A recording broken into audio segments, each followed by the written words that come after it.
ಕನ್ನಡದ ನೆಲದಲ್ಲಿ ಜನ್ಮವೆತ್ತಿ ಕನ್ನಡದ ಸೇವೆ ಮಾಡುವುದು ನಮ್ಮೆಲ್ಲರ ಆದ್ಯ ಕರ್ತವ್ಯ. ಸುರೇಶ್ ಪಾಲನ್ಕರ್.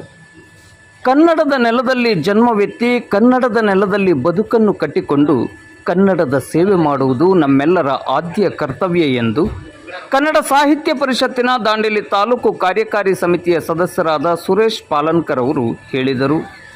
ಕನ್ನಡ ಸಾಹಿತ್ಯ ಪರಿಷತ್ತಿನ ಕಾರ್ಯ ಚಟುವಟಿಕೆಗಳಲ್ಲಿ ಸಕ್ರಿಯರಾಗಿ ತೊಡಗಿಸಿಕೊಳ್ಳುತ್ತಿರುವ ಹಸನ್ಮುಖಿ ವ್ಯಕ್ತಿತ್ವದ ಸುರೇಶ್ ಪಾಲನ್ಕರ್ ಅವರು ದಾಂಡೇಲಿ ನ್ಯೂಸ್ 9 ಒತ್ತಾಯಕ್ಕೆ ಮಣಿದು ಮಾತನಾಡಿದ್ದು ಹೀಗೆ.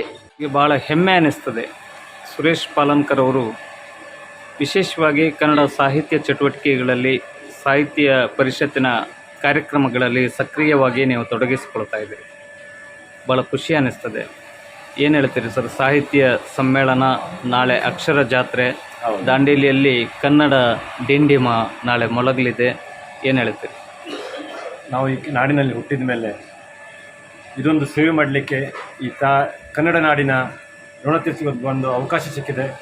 ಇದನ್ನು ಜವಾಬ್ದಾರಿಯುತವಾಗಿ ನಾವೆಲ್ಲರೂ ಸೇರಿ ಈ ಸಾಹಿತ್ಯ ಸಮ್ಮೇಳನ ಯಶಸ್ವಿಯಾಗಿಸುವಂಥದ್ದು ನಿಮ್ಮನ್ನೆಲ್ಲರೂ ನಾನು